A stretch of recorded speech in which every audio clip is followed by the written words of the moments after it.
Mesdames, Messieurs, bonsoir. Merci d'être avec nous sur LCI. Qui est sur le plateau ce soir? Stéphane Goldin, bonsoir. Vous êtes de passage en France. Merci d'être sur notre plateau. Vous êtes analyste sécuritaire. Vous avez commandé une unité d'élite de Tsahal. On va avoir bien besoin de vous ce soir pour commenter l'actualité. Christian Macarian, bonsoir Christian. Merci d'être présent sur ce plateau ce soir. Vous êtes éditorialiste international au Point et à Radio Classique. Sophia Mara, bonsoir Sophia. Vous êtes journaliste et grand reporter, spécialiste du Moyen-Orient. Alexandre Melnik, bonsoir Alexandre, professeur de géopolitique à l'ICN Business School, ancien diplomate soviétique puis russe. Je tiens toujours à faire la distinction. Merci infiniment d'être venu ce soir, Alexandre. Et puis nous avons bien évidemment Michel Goya. Michel, consultant militaire LCI. Colonel Goya, bonsoir. Et bien sûr Xavier Titelman, bonsoir Xavier, ancien aviateur militaire, spécialiste aéronautique et défense. Ce soir, d'ailleurs, avant de parler de la guerre entre la Russie et l'Ukraine, commençons par la guerre en Iran. Et puis, bien sûr, on va y revenir. On essaye, vous savez, de vous concocter des soirées de la façon la plus logique possible, la plus compréhensible possible.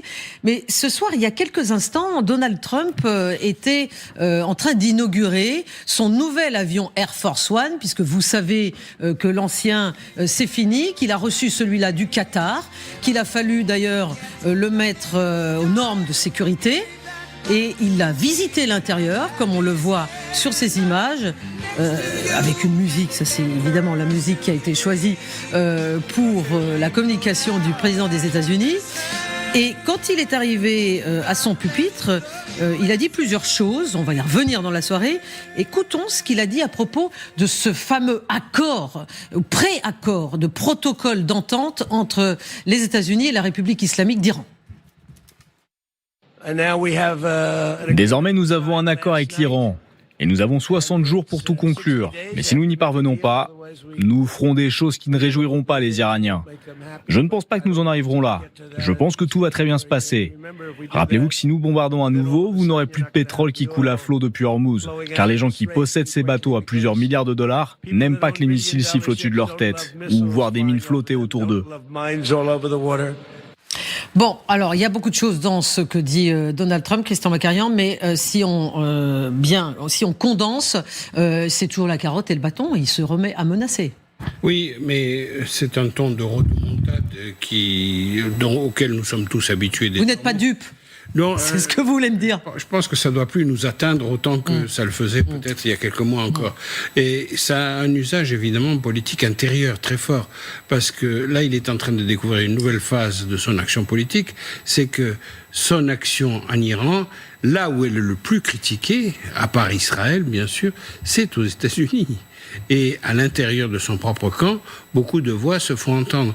Donc, en faisant ce genre de promesses qui ne coûtent rien, ou en proférant ce genre de menaces, il ne fait que flatter, ou essayer en tout cas de le faire, ceux qui considèrent qu'il a procédé à une véritable capitulation, ce qui, de mon point de vue, est excessif. Alors, les images que nous voyons sont celles en direct en ce moment même de Donald Trump, qui quitte justement la base de Andrews, où il a vu cette nouvelle Air Force One.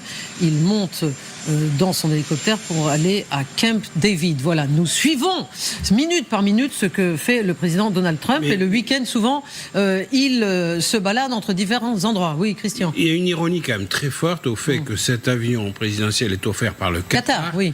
Et que la problématique essentielle pour la rive arabe du Golfe Persique, Qatar, Bahreïn, Émirats, Arabie, etc., c'est justement de se demander aujourd'hui que vaut la protection américaine. Vous voulez dire que les États du Golfe se posent la question, bien évidemment. Puisqu'ils avaient accueilli ces pays, des bases américaines sur leur sol, qui n'ont pas contribué à les défendre, mais qui, au contraire, ont constitué des cibles pour les Iraniens, des cibles privilégiées. Donc, voir le Qatar, qui a quand même reçu sa dose, moins que les Émirats, mais qui a reçu sa dose de missiles iraniens, voir le Qatar offrir cet avion à Donald Trump ce soir. C'était avant. Mais effectivement, c'est ce soir que l'avion est prêt. Donc, les images de télescope, vous avez raison, nous allons y revenir plus tard dans la soirée. Incompréhension dans le détroit d'Ormuz, parce qu'il eût pu sembler clair, suite à ce protocole d'accord, que que le détroit allait réouvrir. Et de facto, c'était le cas depuis, disons, mercredi, jusqu'à... aujourd'hui, nous sommes vendredi. Mais les gardiens de la Révolution, écoutez ce qu'ils ont proclamé tout à l'heure. Selon eux, depuis cet après-midi, c'est de nouveau fermé. Le retrait d'Israël du Liban et la levée complète du blocus naval ainsi que le retrait des forces terroristes américaines du Golfe Persique et de la région figurent parmi les principales conditions de l'accord entre l'Iran et les États-Unis. Le détroit d'Ormuz restera fermé jusqu'à ce que ces deux conditions soient remplies. Tous les navires sont priés de ne pas s'approcher du détroit d'Ormuz pour leur propre sécurité. Tout navire qui défie cet ordre sera ciblé. Bon, donc ça, c'est officiellement ce que disent les gardiens de la Révolution. Mais en même temps, en parallèle, cet après-midi, le porte-parole du ministère des Affaires étrangères de l'Iran, M. Esmaël Baghaei, a dit ceci: certains rapports médiatiques selon lesquels le détroit d'Ormuz serait fermé ne sont pas fondés. Sophia Mara, donc qu'est-ce que ça veut dire? On a quand même l'impression là qu'il y a des bisbilles au plus haut sommet quand même de l'État iranien. Oui, c'est l'impression que cela donne. Ça donne l'impression de dissension au sein du pouvoir iranien. Mais c'est une fausse impression ? Alors on ne peut pas le savoir, mais on ne peut pas l'exclure complètement. D'une part, les gardiens de la Révolution, qui sont évidemment les plus extrêmes dans leur position, et le porte-parole du ministère des Affaires étrangères. Le ministre des Affaires étrangères est un de ceux qui ont négocié et qui dit que non, il ne faut pas écouter ce qui est dit dans les médias. Or, c'est pas dans les médias que c'est dit, puisque c'est un gardien de la Révolution qui s'exprime. Et on peut aussi penser que c'est un partage des rôles entre le bad cop et le good cop, sachant quand même que les Iraniens ont exigé et ont mis en premier plan de leur protocole d'accord qu'ils ont signé avec les Américains le fait que que le Liban devait être pacifié et que Tsahal devait se retirer du sud Liban, ce qui n'a pas encore été fait.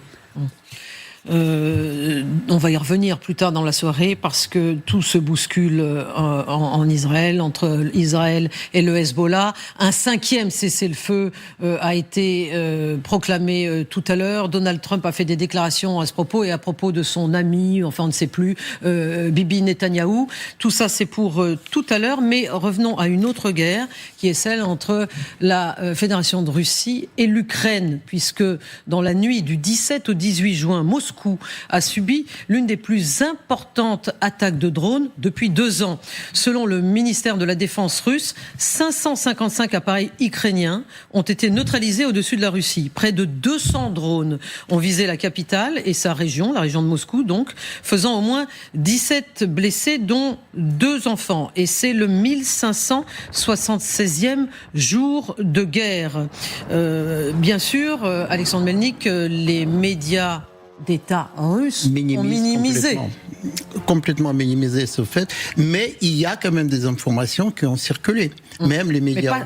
Et même les médias officiels qui ont repris quelques images, je dirais soft, c'est-à-dire par exemple les nuages de fumée n'ont pas été montrés à la télé. Donc ce que nous voyons là, nous, n'a pas été montré à la télévision d'État russe. Pas en tout cas à la télé, russe. Alors que les Russes aujourd'hui, comme tout le monde le sait, ont tous les moyens de contourner aussi les moyens officiels, enfin ceux qui le veulent. Disons qu'ils ont les réseaux sociaux, ils y ont accès, ils ont ce qu'on appelle un VPN. Oui, mais et même ça devient plus compliqué. Ça devient plus compliqué, mais j'attire aussi l'attention que le Kremlin, presque officiellement, parce qu'il est difficile parfois de séparer ou le message officiel ou officieux, a demandé aux Russes de ne pas regarder les vidéos. De ne pas regarder les vidéos. C'est le meilleur moyen pour que tout le monde regarde. Voilà, écoutez, comment on peut dire ça? C'est ridicule. C'est absolument contre-productif. Voilà. Et je voudrais quand même ajouter qu'il s'agit quand même d'un événement extrêmement important. Oui. Parce que ce qui a été bombardé, c'est pas une région lointaine de la Russie, c'est Moscou même. C'est Moscou intramuros. C'est la région que je connais bien d'ailleurs, qui se trouve au sud-est de la capitale, à 15 km du Kremlin, qui s'appelle Kapotnia. On va y venir tout de suite dans les détails, mais écoutons d'abord ce qu'avait dit le président russe, Vladimir Poutine, il y a quelques jours, à propos de ce que provoquent les drones dans son pays. L'adversaire intensifie l'utilisation des drones, principalement dans le but d'atteindre un seul objectif. Cet objectif, c'est semer la discorde au sein de la société russe, à nous infliger un préjudice moral et psychologique, à semer une certaine confusion parmi les citoyens russes et à causer des dommages économiques. Cela ne marchera pas. Michel Goya, effectivement, Vladimir Poutine dit que oui, parfois il y a quelques similitudes. Il dit que les drones, ça peut semer la division. Le but, c'est de semer la division dans la société russe. Pour immédiatement, à la fin de sa phrase, dire mais cela n'arrivera pas. Mais globalement, il a raison. Moi, dans la première partie de ça, peut-être même en ce qui concerne la division. On va écouter quand même ce que disent certains moscovites.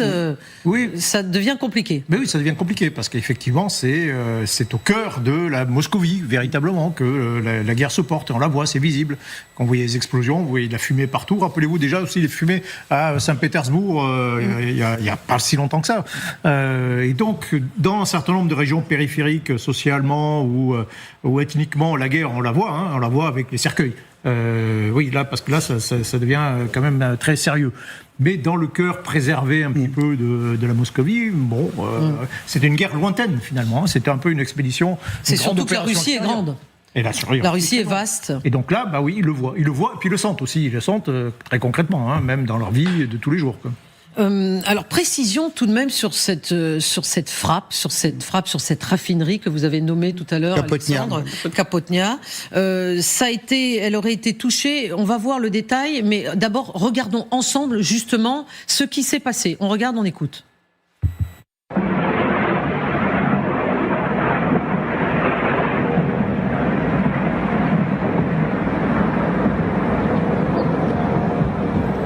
Donc ça c'est le drone. Et on voit les missiles.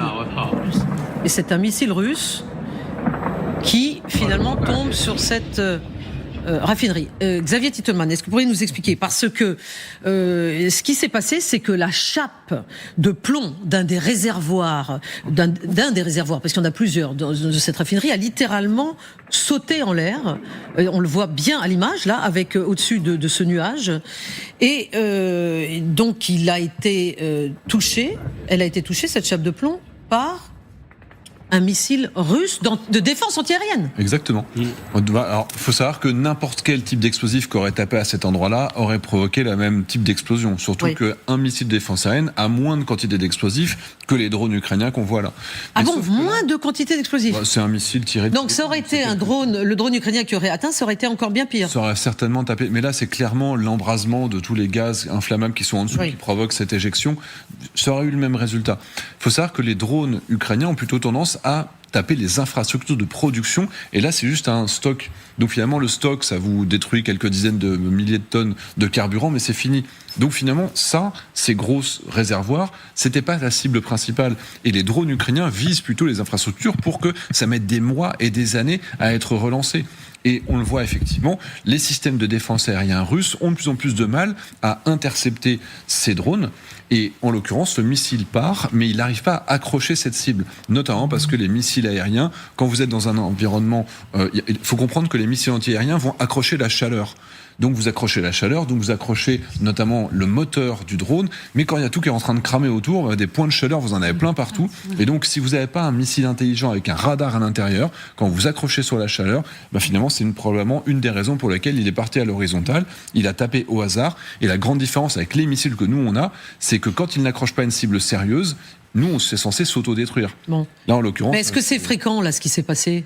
Alors, des échecs de la défense aérienne qui retombent et qui fait des morts, il y en a dans tous les pays. Voilà, c'est ça. Bon, il me semble qu'on en parle constamment sur ce plateau et dans toutes les guerres que nous couvrons. Oui, bien sûr. Mais que ça ait un effet aussi positif pour l'ennemi, c'est quand même relativement rare. Oui, là, je dirais que c'est une espèce de coup de malchance. Ah, là, en l'occurrence, oui, très clairement, ça. De coup de chance ou de chance. Voilà, ça dépend qui parle, bien évidemment. Stéphane Goldin, vous voulez ajouter quelque chose? Oui, simplement, jusqu'à présent, on avait un discours de Vladimir Poutine qui pensait et qui disait que l'idée était que la Russie contrôle la situation. Or, dans le fond, on s'aperçoit que Vladimir Poutine est aujourd'hui face à un problème et militaire et stratégique. D'abord, il y a la question de la défense antiaérienne qui là n'a pas fonctionné, mais c'est comme vous l'avez dit, Anne, ça existe dans tous les pays, dans toutes les guerres. Malheureusement, il y a toujours des trous dans la raquette. Ça peut arriver, mais ça cause aussi un problème maintenant un peu plus politique pour Vladimir Poutine entre ceux qui souhaitent aller vers une escalade par rapport à ce conflit, et ceux qui commencent à critiquer la conduite de cette guerre. Et on sent de plus en plus de voix faire passer ce bruit-là. Et donc, on va voir comment les choses vont évoluer, justement, par rapport aussi à ce qui se passe avec l'Iran, d'ailleurs. Regardons un instant la carte de la défense antiaérienne sur Moscou, vous voyez. Ouais. Donc, les systèmes de défense, voici où ils sont positionnés à Moscou et autour de Moscou. Christian Macarian, on a quand même l'impression que là, c'est quadrillé, hein. Il y en a de plus en plus. Pas assez. Mais pas assez. Mais ça sera jamais assez. Ça sera jamais total. De toute évidence, ça l'est pas assez. Et de toute évidence, on ne sait pas très bien si c'était comme ça dès le départ ou si ça a été ajouté en cours de route. Ça a évolué. Et ça a évolué. Au cours de la guerre. Ça a évolué. Donc, c'est quand même la marque aussi de la menace ukrainienne sur Moscou. Oui. Donc, le fait que ce maillage soit imparfait, insuffisamment serré et tardif, ou en tout cas évolutif, montre que la menace effectivement est à prendre très au sérieux pour les Russes sur la capitale qui est Moscou. Voilà. Et ça ne se serait pas produit si Kiev n'avait pas été visée elle aussi. Regardez ce que l'on voit là sur un pont en plein centre de Moscou, c'est un champ de tir, On n'en serait pas là justement si les Russes qui montre l'efficacité ukrainienne. Voilà, on n'en serait pas là si les Russes n'avaient pas ciblé Kiev comme ils l'ont fait de façon récurrente depuis plusieurs mois. Alexandre ? Il faut rappeler que ces derniers temps, les Ukrainiens ont quand même frappé dans les profondeurs de la Russie. Oui. Donc, c'est-à-dire les Russes étaient obligés de déployer, si vous voulez, un certain nombre d'éléments de ce système de défense antiaérienne à travers le territoire de la Russie. Et là, il y a un problème, c'est que la taille de la Russie, dont on a beaucoup parlé, le plus grand pays du monde, etc., devient du coup presque un problème. Parce que ça dégarnit, justement, ça ne permet pas à la Russie d'assurer la protection de l'ensemble du territoire, y compris le sanctuaire de ce territoire, c'est-à-dire la ville de Moscou. Une fois de plus, ça s'est passé à l'intérieur, Moscou Intramuros. Bon, Moscou Intramuros, c'est un peu plus grand que Paris, parce que c'est le périphérique de Moscou, c'est 110 km, mais c'est quand même une région qui se trouve à Moscou. Et en plus, toutes ces usines, ce qu'on appelle NPZ, c'est-à-dire les usines de transformation de pétrole en russe, voilà, donc aux raffineries, eh bien, étaient construites à l'époque soviétique dans des zones urbaines à très forte densité. Donc, ce qui provoque évidemment tout de suite une réaction extrêmement émotionnelle de la population qui vit à côté et qui ne peut pas échapper justement à ce qui se passe. Et même s'il n'y a pas vraiment de blessés, en tout cas d'après les informations officielles, ça a provoqué quand même, autant que je sache, un traumatisme profond à l'intérieur de la population de Moscou. Bien sûr. Oui, Sophie Amara. Oui, parce que la symbolique, parce qu'au-delà effectivement de la grandeur du pays, qui constitue donc un problème pour la Russie pour se défendre, un peu comme on a vu en Iran finalement, eh bien, en plus de la distance, 500 km de la frontière, Saint-Pétersbourg c'était 1000 km, le fait que ce soit la capitale, c'est quand même un symbole. Et je suis d'accord, pour finir avec le colonel Goya, lorsqu'il dit le but c'est de renforcer l'opposition à cette guerre au sein de la population russe, et on voit comment la population russe est muselée. Preuve que le récit de Moscou est vraiment mis à mal. Et vous disiez tout à l'heure, Anne, que ou vous, Alexandre, que l'internet était ne permettait pas de communiquer, que même avec VPN c'était impossible. Tout ce non, c'est pas impossible. C'est pas impossible. C'est rendu de plus en plus difficile. C'est de plus en plus compliqué. Eh bien, il y a aujourd'hui des moscovites qui postent les images. Et c'est interdit, qui postent les lieux où il y a des frappes et qui les effacent juste après pour ne pas subir les foudres du régime de Moscou. Oui, Stéphane Goldin. On voit aussi une évolution de l'Ukraine qui se sent peut-être avec le vent en poupe, parce que dans le fond, l'Ukraine, aujourd'hui, menace aussi, dans le fond, le proxy de Moscou, la Biélorussie. En disant clairement, en menaçant le Loukachenko, en disant « je veux que vous retiriez vos troupes de la frontière entre l'Ukraine et la Biélorussie », et en menaçant la Biélorussie de vouloir de frappe ukrainienne sur les positions biélorusses. Sauf que le président biélorusse hier, justement, a dit, et c'était quelque chose de très intéressant à entendre, qu'il s'excusait. Auprès de son voisin ukrainien, et qu'il n'avait pas l'intention d'envahir l'Ukraine du tout. Et ce sont des propos qui sont assez intéressants de la part de Loukachenko. Ça veut dire quelque chose. C'est assez intéressant, mais on voit aussi que d'un autre côté, Zelensky, encore aujourd'hui, revient là-dessus et redemande aux forces biélorusses de se retirer de la frontière. En fait, plus exactement. En fait, c'est les systèmes de ciblage que les Russes utilisent. Il y a quand même des... Mais en fait, c'est parce qu'ils frappent sur l'Ukraine à partir des moyens techniques qu'ils ont pas. Toujours est-il qu'on sent, derrière tout ça, que l'Ukraine veut avoir le vent en poupe dans cette affaire et veut prendre la main aussi sur, dans le fond, ce qu'ils appellent, eux, le proxy russe à leur frontière.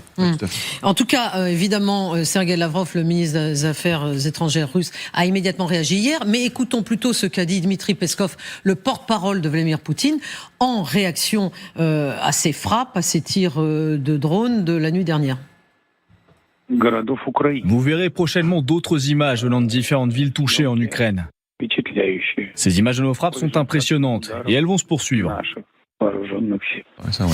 Christian Macarian, là, c'est la guerre des villes, c'est la terreur, c'est ce qu'on appelait en allemand à une certaine époque Totalerkrieg, c'est-à-dire frapper la guerre totale, frapper les civils pour atteindre le système de pouvoir et affaiblir la partie militaire.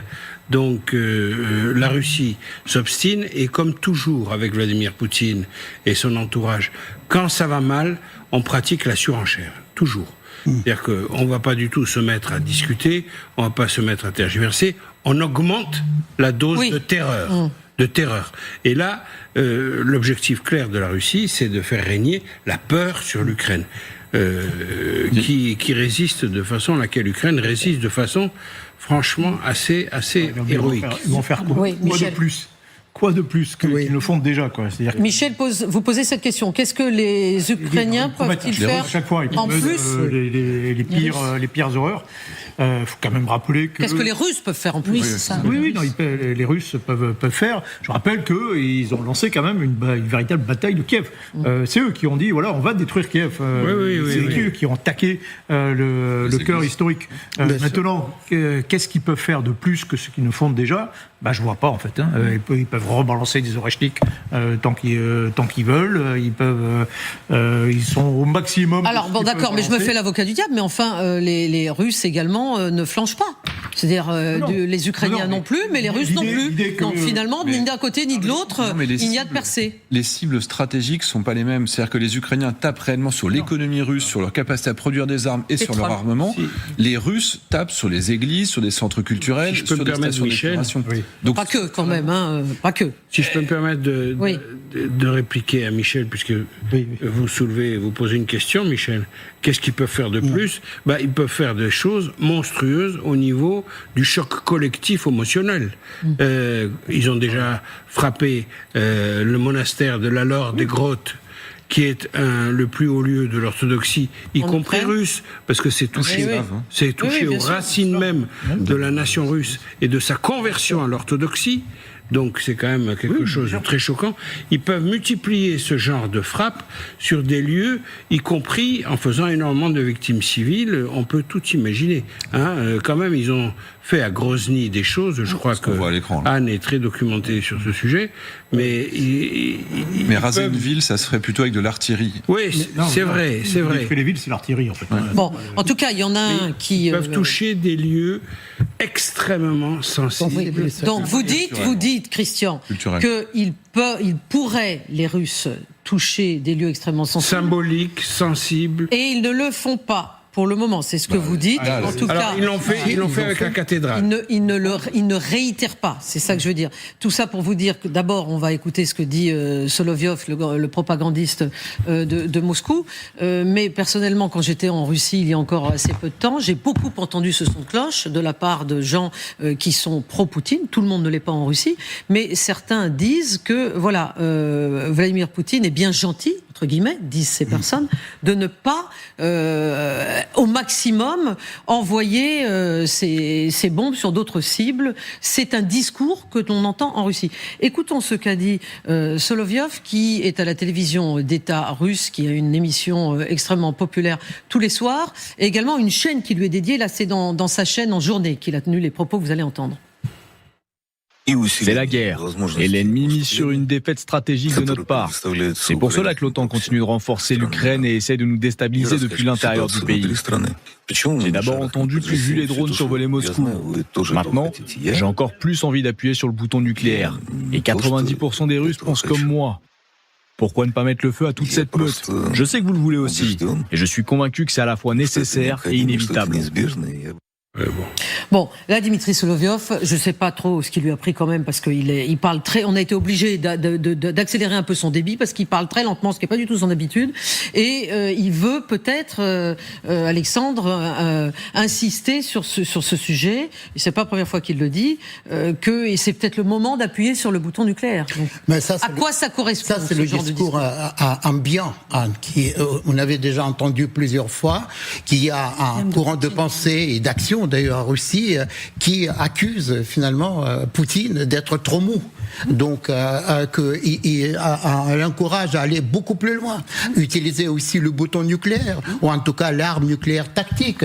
Donc et là Solovyov, on voit qu'il est quand même n'est pas tout à fait dans son assiette. Il y a quelque chose. Il n'est pas comme d'habitude. Non, il n'est pas comme d'habitude. Il y a quelque chose qui a changé. Même dans son attitude de parler, vous avez remarqué que le débit n'est pas aussi sûr de lui qu'il ne l'était auparavant. Comme s'il était véritablement troublé par les actions militaires ukrainiennes. Qu'il avait en quelque sorte perdu le discours officiel. C'est-à-dire avant, il était porte-parole d'un discours qui était plus ou moins clair, c'est-à-dire le discours de Poutine. Et qu'il portait avec enthousiasme. Alors qu'aujourd'hui, il a perdu finalement son maître. Donc c'est-à-dire il ne comprend plus quel message il doit porter. Est-ce qu'il doit exacerber le message ? Au contraire, mettre de l'eau dans son vin. Il est désarçonné parce qu'il y avait la phase où les Russes procédaient à des destructions massives, mais qui portaient des résultats parce qu'ils avançaient, ils gagnaient du territoire, et maintenant ils pratiquent ces destructions massives, et non seulement ils ne gagnent plus de territoire, mais ils ont tendance à en perdre. Donc Solovyov est désarçonné, décontenancé. Et après Solovyov, il faut voir que son audience recule quand même beaucoup. Son pic c'était en 2023, et il perd 20% d'audience chaque année, grosso modo. Ça me semble des chiffres un peu farfelus, si je puis me permettre. Il est plus qu'à 1,6% d'audience, il était à 2 en 2025, il était à 2,4 en 2024, donc il y a quand même une baisse, une érosion de son audience. Les gens vont regarder d'autres médias, mais il est plus aussi populaire que par le passé parce qu'il a ce langage très dur dans lequel les gens ne croient plus. D'ici 6 mois, la présence militaire américaine en Europe sera réévaluée. C'est ce qu'a annoncé hier le secrétaire d'État américain à la Défense, Pete Hegseth, lors d'une réunion des ministres de la Défense de l'OTAN au siège de l'Alliance à Bruxelles. Écoutons le ministre de la Guerre américain. J'annonce aujourd'hui un réexamen de 6 mois de la présence des forces américaines en Europe et de leur implantation. Par ailleurs, notre contribution annuelle à l'OTAN sera conditionnée au respect par les autres pays de leurs objectifs de dépenses de défense. Là où d'autres alliés ne dépensent pas avec l'urgence nécessaire, nos contributions diminueront. L'OTAN doit marcher dans les deux sens. Bon, Michel Goya, ils nous l'ont dit sur tous les tons, les Américains, sur des tons énervés, sur des tons, là, c'est un ton posé, là, on a l'impression que Pete Hegseth, mais c'est le même message. Le même message, c'est débrouillez-vous, on va bientôt partir, débrouillez-vous sans nous, mais en revanche, il faut que vous continuiez à nous assurer, à nous donner vos espaces, l'accès à vos espaces, les survols, etc., parce qu'ils ont été très agacés du fait que certains pays comme l'Espagne leur tiennent tête pendant cette guerre en Iran. Oui, alors au passage, il parle des contributions à l'OTAN. Oui. Alors il faut bien comprendre, il faut bien distinguer deux choses. Il y a les budgets de défense, voilà, et puis il y a la contribution à l'OTAN. Contribution à l'OTAN, elle est autre chose. À l'organisation, c'est ce que vous pouvez cotiser pour faire fonctionner l'organisation en tant que. Mais chacun paye la même chose ? C'est au prorata des produits intérieurs bruts. D'accord. Donc c'est juste. Donc on ne va pas dire je vais payer plus ou moins, c'est comme ça. Comme la contribution à l'Union européenne. Exactement. Donc d'accord, c'est sur le même système. On ne peut rien reprocher à ces contributions. En revanche, pour les budgets de défense, c'est autre chose. Mais vous savez, allez, Donald Trump et toute cette administration, ils n'ont pas lu Clausewitz, ils n'ont pas lu Sun Tzu. Par contre, ils connaissent bien la matrice du Boston Consulting Group qui classe les affaires en poids mort, vache à lait, vedette et dilemme. Voilà. Et quand les poids morts, on s'en dégage. Ça, c'est l'Afghanistan, c'est l'Ukraine, de certaines façons, les trucs qui rapportent rien, dans lesquels on n'a aucun intérêt à rester. Et l'Europe, c'est plutôt un dilemme pour eux. Ils savent pas. C'est-à-dire, il y a à la fois, c'est une source de revenus symboliques, aussi de puissance. Enfin, je croyais qu'ils avaient vraiment besoin de nous. Ils ne peuvent pas se permettre. C'est pas un créneau porteur, quoi. C'est pas l'avenir, donc il faut s'en désengager. Donc on les sent toujours un peu ambigus sur cette affaire. Alors, Exet, lui, il fait partie de ceux qui veulent se désengager, ça c'est clair. Maintenant, pour Trump, c'est plus compliqué. Ils savent très bien que oui, ils ont plein de choses à retirer matériellement. Donc Trump serait plus nuancé sur ce sujet que Pete Hegseth. Je rappelle que oui, mais finalement, c'est un marché il nous achète beaucoup d'armes, etc. Et on vient de s'en rendre compte qu'on a peut-être besoin de leur base aussi de temps en temps. Voilà. Sinon, nous, Américains, nous pouvons faire beaucoup moins de choses dans le monde. Et donc, finalement, et puis dans cette Europe, elle n'est pas unie. Il y a des pays. Ouais, c'est compliqué l'Europe. Il y a les bons Européens. C'est ce qu'ils se disent. C'est compliqué l'Europe. Christian, puis Stéphane Goldin. Oui, j'y vois plus de la confusion que de la décision. Parce qu'il ne faut pas oublier que la décision qui concerne la Pologne, c'est-à-dire non seulement laisser 5 000 on va y venir à la Pologne. Qui devaient par rotation se retirer, non seulement laisser 5 000 hommes, mais en rajouter encore 5 000 pour arriver jusqu'à 10 000, c'est lié, et ça Trump l'a dit clairement, en tout cas la Maison-Blanche l'a fait savoir, directement à l'admiration ou à l'estime que Donald Trump a pour le président polonais Nawrocki, et qui est un homme qui par ailleurs est assez peu europhile.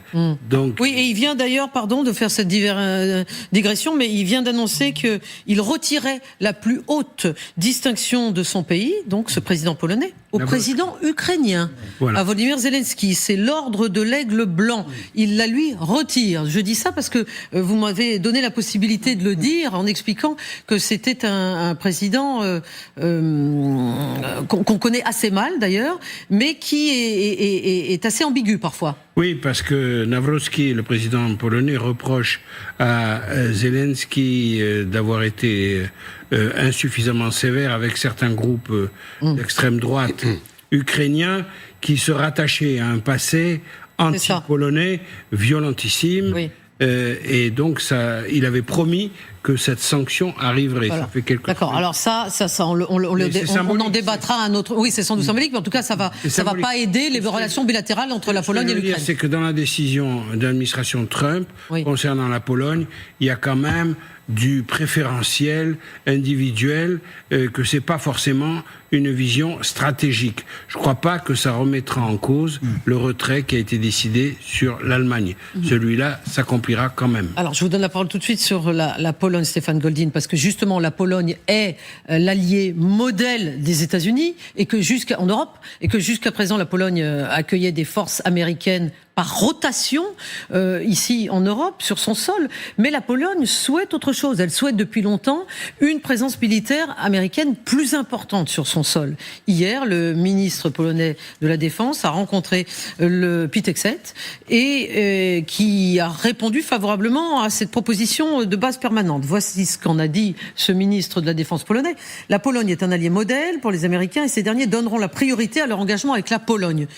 Ceci dit, on n'a pas entendu, Stéphane Goldin, de réponse ferme là-dessus de la part des Américains. Non, on n'a pas entendu de réponse ferme des Américains, mais avec les États-Unis actuellement, en tout cas concernant les pays membres de l'OTAN, c'est un pas en avant, deux pas en arrière. Et ben justement, je serais les Polonais, je me méfierais. Et avec les Polonais, voilà, j'aurais plutôt une interrogation qui... Une lumière rouge qui s'allumerait. Exactement. Mais ce que je voulais dire aussi, c'est que les États-Unis avaient dans leur réflexion géopolitique et géostratégique peut-être un autre plan qui était lié justement à ce qui se passait avec l'Iran, en créant, je dirais, un nouveau couloir économique avec les pays du Golfe, avec l'Inde, avec Israël, évidemment, et les États-Unis. Or, compte tenu que la situation n'est plus celle qu'ils auraient voulu avoir, dans le fond, ils sont obligés aujourd'hui peut-être de revenir et de rebattre les cartes avec l'OTAN sur des pays évidemment amis. Comme vous l'avez dit, Christian, on va travailler avec des pays, dans le fond, qui vont nous donner satisfaction, sans vouloir aller vers des pays, on pense à l'Espagne plus particulièrement, qui n'a pas voulu qui a particulièrement vexé les Américains. Exactement. Et donc on voit que les États-Unis sont en train de rebattre les cartes concernant la question de l'OTAN. D'où, je dirais, des questions géostratégiques, mais comme vous l'avez dit aussi tout à l'heure, il y a toute une question d'argent dans cette affaire et de business. Et donc, les États-Unis, oui, ont besoin de l'Europe, mais l'Europe a aussi besoin des États-Unis. Mais Xavier Tettelmann, est-ce que ça veut dire que finalement, il y aura toujours autant de soldats américains sur le sol européen ou pas ?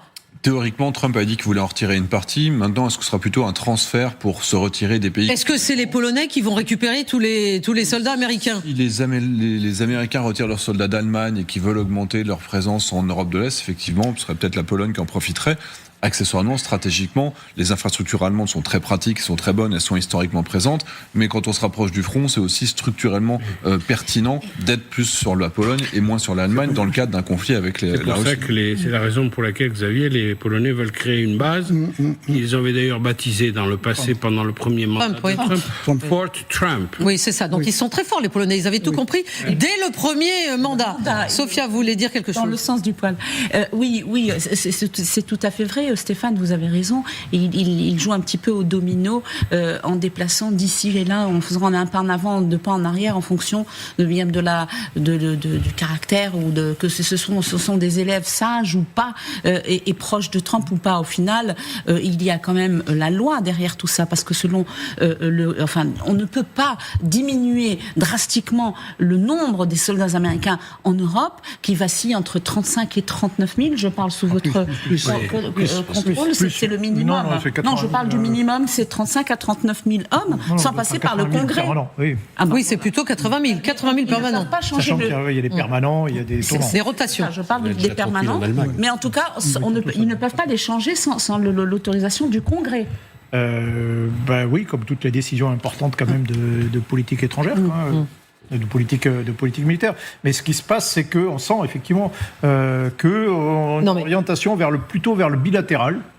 Entre la Pologne et les États-Unis. Non, ou qu'en gros, certains Américains mettraient bien en l'air l'OTAN et le remplaceraient par des relations bilatérales, bien évidemment. D'ailleurs, l'un des éléments de la stratégie américaine, d'enfoncer un coin dans la solidarité européenne. Et donc, c'est pas nouveau, tout simplement, parce que même pendant la guerre en Irak, vous vous souvenez peut-être de cette distinction entre la nouvelle et la vieille Europe. C'est-à-dire la nouvelle Europe, ce sont les néophytes de la démocratie, ce sont les pays de l'ex-URSS, satellite, etc., qui étaient pro-américains. Il faut rappeler que la Pologne a intégré l'OTAN en 1999 avant d'intégrer l'Union européenne en 2004. C'est-à-dire pour les Polonais et de façon plus générale pour les pays de l'ex-bloc soviétique, l'OTAN était toujours assurance vie. Alors que l'Union européenne, c'était une promesse de prospérité économique à long terme. Lointaine. Alors, restons un instant sur ces relations parfois houleuses entre, effectivement, les États-Unis, personnifiés actuellement par Donald Trump, et l'Europe, puisque vous savez que Donald Trump était à Évian, il était en France, au G7, et voici ce qu'il a raconté à une télévision italienne, de retour du G7, par rapport à Giorgia Meloni. Meloni m'a supplié de prendre une photo avec elle, dit Donald Trump. Elle voulait tellement une photo avec moi, j'avais pas envie d'accepter, mais j'ai eu pitié d'elle. Bon. Suite à cela, Giorgia Meloni a répondu. Elle a été ulcérée par ces propos de Donald Trump et elle a posté une vidéo dans laquelle elle lui répond, visiblement très agacée. Les déclarations de Donald Trump sont totalement inventées. Je suis stupéfaite. Je ne sais pas pourquoi le président américain se comporte comme ça envers ses alliés. Ce n'est pas la première fois. C'est décevant qu'il ne fasse pas preuve de la même détermination avec les ennemis de l'Occident et des États-Unis, dont il traite leurs dirigeants avec bien plus d'indulgence. Il y a une chose que Trump devrait retenir, l'Italie et moi ne m'endurent jamais. Christian Bacarian, moi j'aime beaucoup la fin de ce qu'elle dit, c'est-à-dire l'Italie et moi ne supplions jamais, ne mendions pas. Là, je crois que la fin est très importante. Il y a un homme fort en Europe, il s'appelle Giorgia. Et elle le montre. Ça c'est pas mal, ça, j'aime beaucoup ce que vous dites là. Elle le montre à plusieurs reprises parce que, y compris dans l'échange calamiteux entre Donald Trump et le pape, en l'occurrence, le pape n'est pas du tout calamiteux, l'agression du pape, de Donald Trump contre le pape, Giorgia Meloni avait déjà pris fait et cause pour le pape, puisqu'elle a fait profession de foi d'italienne et de catholique pour être élue, et elle a tenu son rang. Et elle est assez étonnante, et je pense que Trump, qui était quand même d'humeur assez bizarre dans cette période G7 et surtout à Versailles, Trump a joué un pas de trop, ce qui lui arrive très souvent.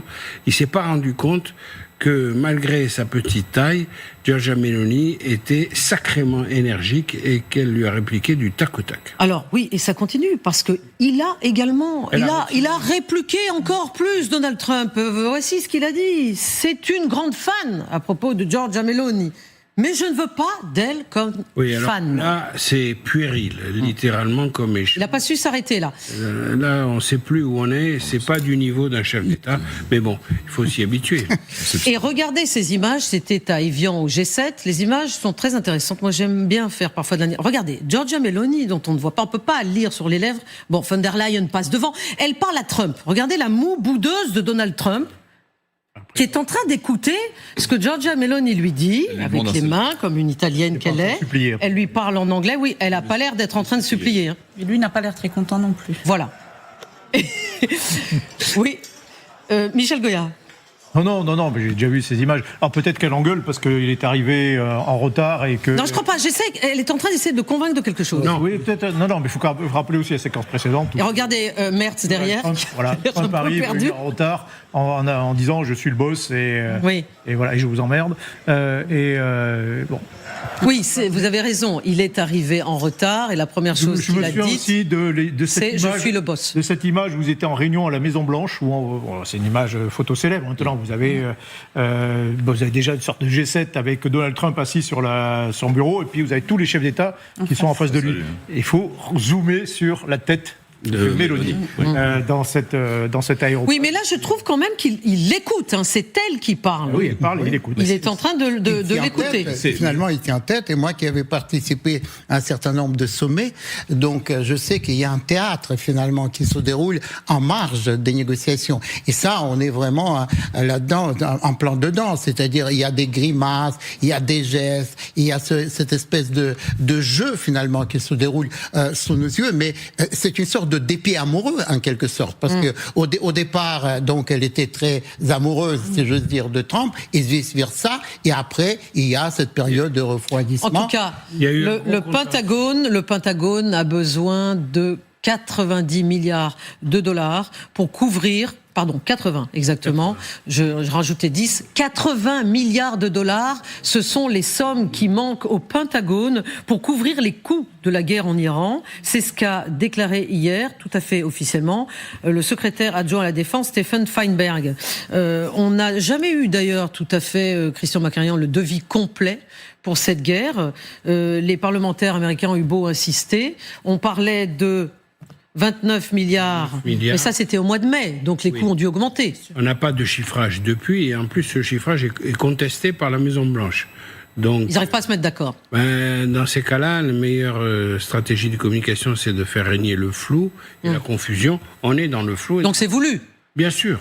Bien sûr que c'est voulu. La clarté est tout à fait possible à faire, et je ne doute pas que le Congrès finira par la faire. Oui, Stéphane Goldin. Non, mais on a vu l'administration Trump, et ça ne date pas d'aujourd'hui, ça a commencé d'ailleurs dès le mois de juin.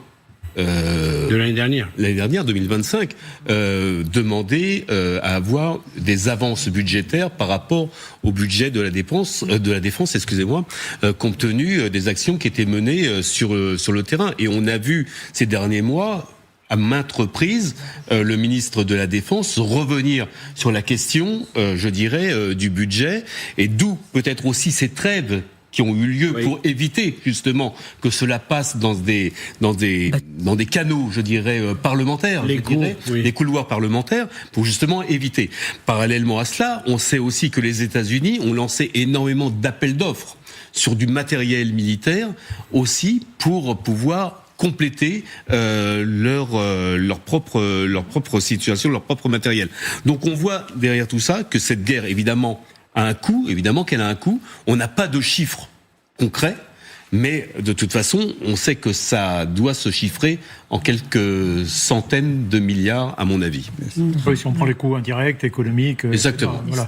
À titre de comparaison, quand la France... Ça, en fait, on parle de surcoût des opérations. C'est ce que le fait d'engager une opération coûte en plus que de ne pas en faire. Bon. Alors, à titre de comparaison, juste, par exemple, la France, lorsqu'on était vraiment très actif en Afghanistan, au Sahel, en même temps, on dépensait à peu près en surcoût 1 milliard par an. 1 milliard. Entre 1 milliard, 1,5 milliard, grand maximum, par an de surcoût militaire de ce qu'on faisait. Mais donc là, est-ce que ça vous paraît normal que pour les États-Unis, ça soit 80 milliards ? Alors, dans l'absolu, non. En valeur relative, malgré tout, oui. C'est-à-dire, mais est-ce qu'ils vont... Par la France, c'est comme si on disait, tiens, voilà, l'opération qu'on a fait, ça nous coûte de 10 milliards pour compléter tout ce qu'on a dépensé, toute la casse, etc. Ça commence à compter un petit peu. Mais à titre de comparaison, là aussi, pendant qu'ils étaient engagés en Irak, ils dépensaient, et l'Irak, ça a duré vraiment activement 2003 à 2008. Pendant cette période, ils dépensaient 1 milliard tous les 3 jours. Non, mais Michel Goya, si le Congrès n'adopte pas une nouvelle loi de finances pour les temps de guerre, est-ce que les États-Unis pourraient potentiellement manquer d'argent pour des opérations cet été ? Ouais. Donc ça veut dire que le Congrès va forcément adopter une nouvelle loi. Ils vont s'endetter. Ils vont payer. Continuer à s'endetter. Un peu plus de dettes. Oui.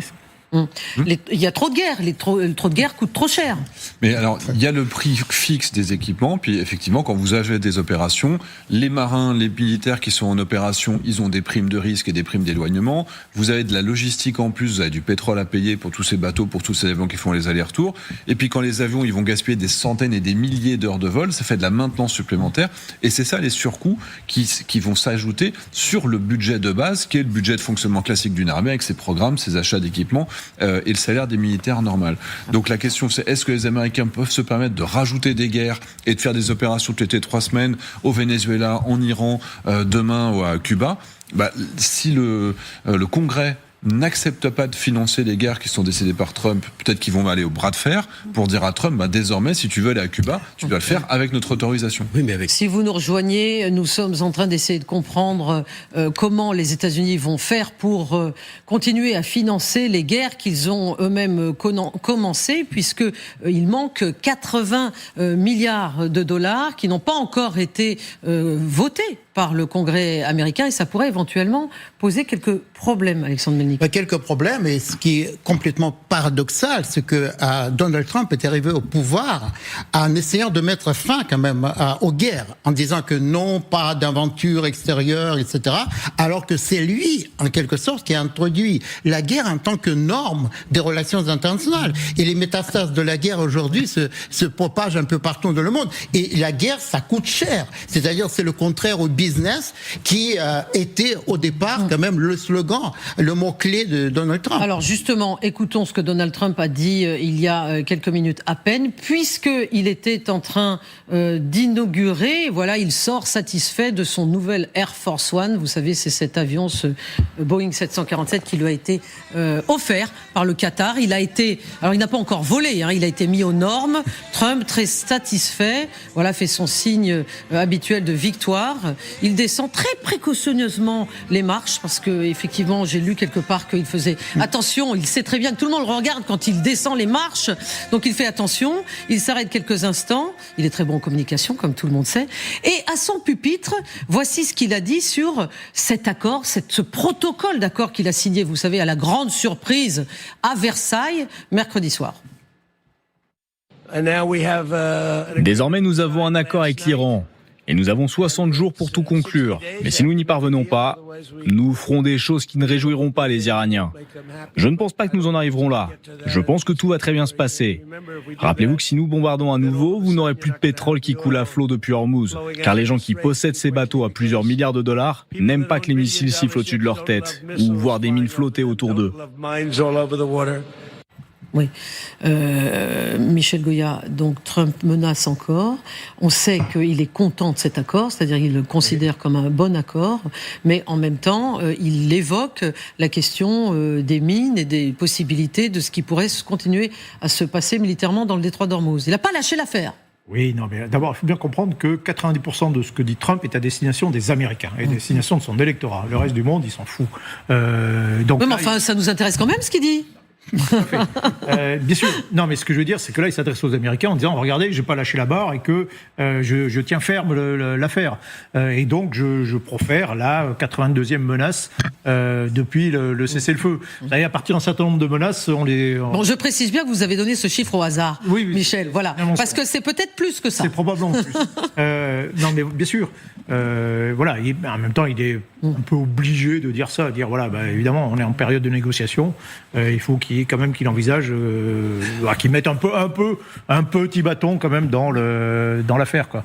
Mais maintenant, non, tout le monde sait très bien qu'il a qu'une envie, c'est de foutre le camp de cette affaire. Oui. De s'en sortir la tête haute. De s'en dégager. Et il est persuadé que voilà, en corrompant les Iraniens, en payant la rançon, en les inondant d'argent. Oui, tout en prétendant qu'il ne paye rien, bien évidemment. Bien sûr. Mais ça, voilà, il achète la paix. Il achète sa paix. Pour vérifier tout cela, nous prenons la direction de Washington, où nous sommes avec Hélène Bonnet. Hélène, bonsoir. Vous êtes avec Morgan Pope en direct de Washington, de la salle de presse de la Maison-Blanche. Hélène, est-ce que, justement, Donald Trump est en train de s'accrocher à cet accord ?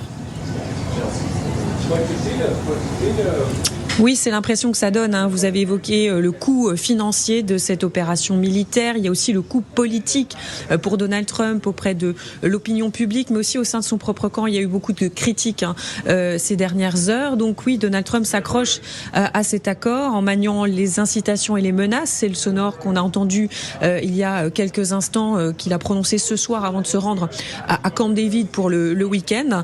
Menace sur l'Iran, mais il y a aussi les coups de pression qu'il a donné ces dernières 24 heures sur son allié israélien. Il l'a expliqué un peu plus tôt dans l'après-midi, qu'il y a un journaliste de NBC qu'il avait eu au téléphone les Israéliens pour leur demander d'accepter le cessez-le-feu avec le Hezbollah. Il n'a pas précisé s'il avait eu directement Benjamin Netanyahou, mais en tout cas, une fois que cet accord a été accepté par le Hezbollah et semble-t-il Israël, ce soir, Donald Trump a fait l'éloge du Premier ministre israélien. Donc on le voit, il souffle le chaud et le froid en fonction des situations, mais le message reste très clair, et il l'a dit d'ailleurs en interview à un journaliste américain: les Israéliens font ce que je leur dis de faire. Donc Donald Trump montre qu'il est prêt à tordre le bras de son allié plutôt que de reprendre les hostilités. Il n'a vraiment pas intérêt à reprendre cette guerre, et c'est ce qui ressort de toutes ces déclarations ces dernières heures. Merci beaucoup Hélène Bonnet, vous étiez en direct avec nous de la salle de presse de la Maison-Blanche. Pendant ce temps, les F-16 sont encore en vol, en alerte. Ce sont des images que nous avons reçues il y a quelques instants du CENTCOM. Vous le voyez, ils ont été ravitaillés en vol. Stéphane Goldin, qu'est-ce que cela veut dire ? D'ailleurs, toute cette armada est encore prête à pouvoir être utilisée, prête à l'emploi. Elle ne peut pas, si évidemment Donald Trump dit à tout le monde de repartir, ça n'aura plus aucun sens. Écoutez, j'ai quitté l'État d'Israël hier, et donc quand je suis monté dans l'avion, j'ai regardé sur le tarmac de l'aéroport de Ben Gurion.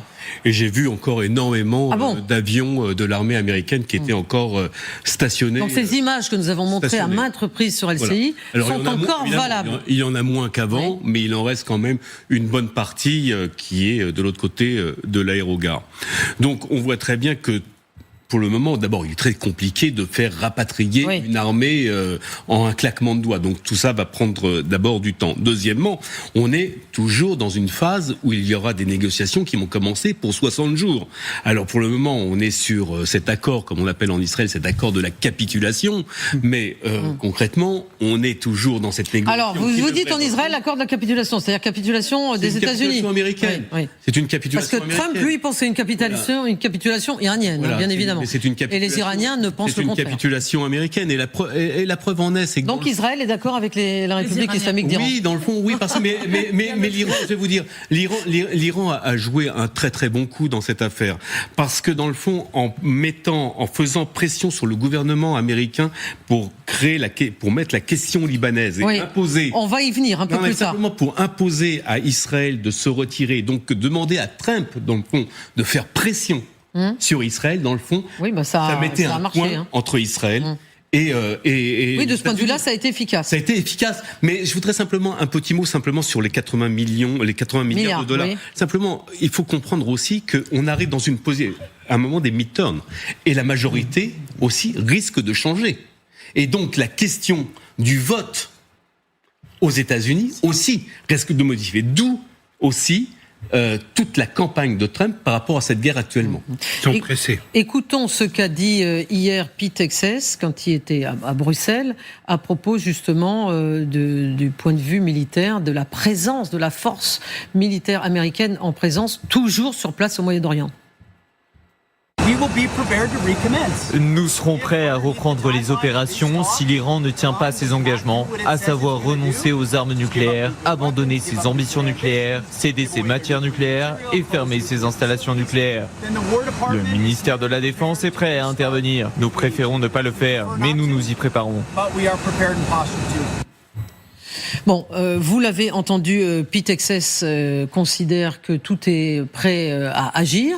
Et vous attiriez notre attention à l'instant, Xavier Titelman, sur la raison sans doute pour laquelle le CENTCOM communie sur ces images que nous allons revoir, ces images de F-16 en vol aujourd'hui. Que se passe-t-il, vous voulez dire, sur l'aile gauche ? Sous l'aile gauche de l'avion, ce qu'on voit, alors on a l'impression que c'est des roquettes et des missiles, mais en réalité, là pour la première fois, ils ont intégré des roquettes guidées laser. Plutôt que d'avoir besoin de détruire des Shahed ennemis avec des missiles RR qui coûtent des centaines ou des millions d'euros pour certains, ce que vous avez qui est tout petit pointu en grande... Sous l'aile gauche. Sous l'aile gauche. Là, c'est des roquettes qui coûtent que quelques dizaines de milliers d'euros. C'est UPKMS qui sont fournis notamment par BAE et qui un désignateur laser. Donc on accroche la cible et cette roquette va remonter jusqu'à cette cible. Ça coûte beaucoup moins cher et ça leur permet d'intercepter les Shahed sans avoir besoin de tirer des... Et c'est nouveau qu'il y ait ça sous ces F-16 ? Sur F-16 est relativement récente et on sait justement que c'est les Ukrainiens qui ont essuyé les plâtres de la mise en œuvre de ce système-là parce que ça a été développé par les Américains avec les Belges, etc. C'est-à-dire essuyer les plâtres ? Parce que c'était eux qui l'ont intégré avec beaucoup de difficultés sur le... Ah oui, avec de la difficulté. Ça n'a pas été évident de l'intégrer. C'est pas facile. Vous n'avez pas l'air d'accord, Stéphane Goldin. C'est pas si nouveau que ça. On a déjà vu ça, nous, en tout cas, sur les F-16 israéliens depuis un certain temps. Mais les Américains les intégraient très très récemment. Voilà, mais en tout cas, en Israël, nous, on les avait déjà intégrés depuis un certain temps, ça. En RR, en RR, oui. Bon. La menace est toujours là, disait Pete Hegseth, Christian Macarian, c'est-à-dire que si l'Iran ne tient pas ses promesses, nous reprendrons une action militaire. Parce qu'il faut bien comprendre que ce mémorandum, finalement, n'a servi que à apporter finalement un cadeau d'anniversaire à Donald Trump, une signature, quelque chose qui est soi-disant conclu entre les deux. En fait, il n'y a vraiment rien de conclu. Tout est reporté à dans 60 jours. Alors, il y a la période de 60 jours qui est nommément citée clairement par le protocole, ce qui fait que évacuer toutes ces forces, si c'est votre question, dès maintenant, c'est très imprudent et totalement inopportun. Il faut au moins attendre les 60 jours avant de commencer un plan très progressif et conditionnel de retrait. On va voir aussi comment, au bout des 60 jours, les Iraniens gèrent la gestion, comme ils disent, du détroit d'Ormuz. Parce que là aussi, c'est une question de 60 jours. Et ça va coïncider, tout cela. Donc on va voir si les Iraniens se comportent pas bien et s'ils mettent à l'amende tous les bateaux, je ne pense pas qu'ils feront cette erreur. Mais bon, on est obligé d'y raisonner par hypothèse. Les Américains gardent donc tous leurs dispositifs sur place. Mais pour élargir le propos, comme vous semblez le faire, sur ce Memorandum of Understanding, MOU. Oui, j'essaye parfois d'élargir le propos et parfois de le rétrécir. Ça va dans les deux sens. Très pour l'élargissement. Donc, le Memorandum of Understanding précise clairement dans son article 1, il cite le Liban, et ça, c'est extrêmement conditionnel. Ça fait des Américains les garants eux-mêmes de leur accord vis-à-vis de l'Iran. C'est-à-dire qu'il y a une inversion des rôles. C'est plus l'Iran qui doit bien... Oui, vous avez raison. Le paragraphe 1, c'est la référence au Liban. Oui. Donc... Et ça met les Américains dans une position... Moi, j'étais assez halluciné quand j'ai lu ça. Dans la position de devoir rendre des comptes. Oui, et ils l'ont mis dans le paragraphe 1. Pour pas que les Israéliens franchissent des limites inacceptables aux yeux des Iraniens. Donc là, comme c'est le premier point des 14... Oui, de ces mémorandums qui en comptent 14. Je trouve que c'est quand même très fort. Et ça m'oblige à réfléchir. Oui, mais réfléchissons. Ça peut m'arriver. Et que si c'est rédigé de cette manière-là, qu'on va retrouver, car le mot Liban est recité une deuxième fois dans le texte plus loin, ça fait quand même 2 fois, s'il y a une telle insistance sur cela, c'est peut-être qu'il y a quelque chose comme un arrangement tacite entre les deux parties, entre Américains et Iraniens, qui serait... Et cette thèse, commence beaucoup à... Alors, cette thèse nous intéresse beaucoup, Christian Macarian, mais gardez vos mots pour dans quelques minutes, parce que nous allons y revenir dans le détail. Mais restons pour le moment sur un autre propos de Donald Trump, assez étonnant, au G7 à Évian, par rapport à ce mémorandum, à ce que Donald Trump considère comme un grand succès. Il dit dans ce son que nous allons partager avec vous qu'il ne veut pas rester dans l'histoire comme un certain autre président américain, le président Hoover, le 31e président américain. Je ne voulais pas qu'il y ait de catastrophe économique. Si on avait continué, ça aurait pu se produire. Mais à chaque fois que nous avons parlé de la possibilité de la paix, nous avons vu le marché boursier décoller comme une fusée et ensuite redescendre. Vous savez, la bourse est plus intelligente que quiconque, même les personnes présentes sur cette scène, à part moi évidemment. Qu'est-ce que vous en pensez, Scott? Est-ce que la bourse est plus brillante que vous? Non, monsieur. Eh bien, dis donc. Bon, on a vraiment l'impression, là, Sophia Amara, enfin c'est pas une impression, c'est une certitude, que Donald Trump, ce qui l'intéresse, ce sont les marchés. C'est effectivement, sa hantise, ça serait que cela reste, la situation que nous avons vécue depuis 3 mois, reste comme une grande catastrophe économique. Oui, tout à fait, c'est apparemment sa seule boussole, sauf que l'Américain moyen, eh bien, ne s'occupe pas que de cela et ne s'intéresse pas qu'à cela. L'agriculteur qui est dans le Midwest et qui a besoin de tracer ou de faire des centaines de kilomètres parfois pour aller d'un point A à un point B, l'inflation aussi qu'a causé cette crise, eh bien, les stocks, le marché, la bourse, ça ne les intéresse pas.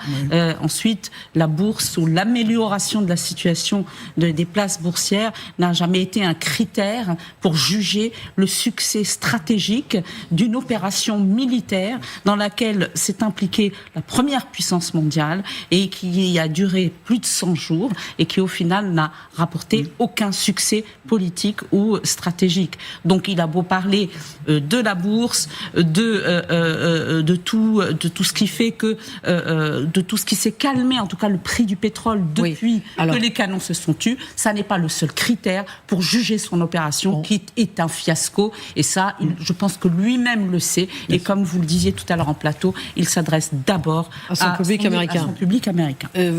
Qu'est-ce qui se passe à Hormuz aujourd'hui? Parce que là, c'est un point très concret. Eh bien, l'ouverture n'aura pas duré très longtemps. De mercredi soir jusqu'à cet après-midi, juste avant l'annonce qu'on va vous faire entendre de la part des gardiens de la Révolution, il y a quand même 3 pétroliers iraniens mercredi après-midi, qui portaient plus de 5 millions de barils, qui ont quitté l'Iran pour pénétrer dans le golfe d'Oman pour la première fois depuis l'établissement du blocus américain. Cependant, aujourd'hui, les gardiens de la révolution iraniens de la République islamique d'Iran ont envoyé ce message direct à tous ceux qui étaient dans le détroit encore. Le retrait d'Israël du Liban et la levée complète du blocus naval ainsi que le retrait des forces terroristes américaines du Golfe Persique et de la région figure parmi les principales conditions de l'accord entre l'Iran et les États-Unis. Le détroit d'Ormuz restera fermé jusqu'à ce que ces deux conditions soient remplies. Tous les navires sont priés de ne pas s'approcher du détroit d'Ormuz pour leur propre sécurité. Tout navire qui défie cet ordre sera ciblé. Bon, alors on comprend pas très bien, Alexandre Melnik. Non, on ne comprend pas très bien, mais enfin on comprend que, comme disait Sophia, aucun problème de fond n'est réglé. Donc évidemment, c'est le brouillard qui s'installe, la confusion totale qui s'installe, et d'ailleurs qui va continuer à mon avis. C'est-à-dire on sera toujours dans cette espèce de zone grise, ni guerre, ni paix, etc. Tout simplement parce que Donald Trump, et c'est la marque de fabrique d'ailleurs de Donald Trump, il confond finalement, au fond, l'annonce et le résultat. C'est-à-dire, il annonce quelque chose, et finalement, le reste, le résultat, etc., il s'en fiche. Donc, c'est pour ça que il part du postulat, qui d'ailleurs, assez courant dans notre monde d'aujourd'hui, c'est que c'est pas la vérité qui compte, mais c'est l'interprétation de la vérité. Donc, c'est pour ça qu'il interprète. Mais il n'est pas le seul à penser comme ça. Bah, c'est le monde de post-vérité, ça s'appelle. Donc, le monde de post-vérité dans lequel nous vivons. C'est cela que vous dénoncez, Alexandre Melnik. Donald Trump est un avatar. Ah oui, tout à fait. Oui, mais ça, c'est un fait ou c'est une interprétation?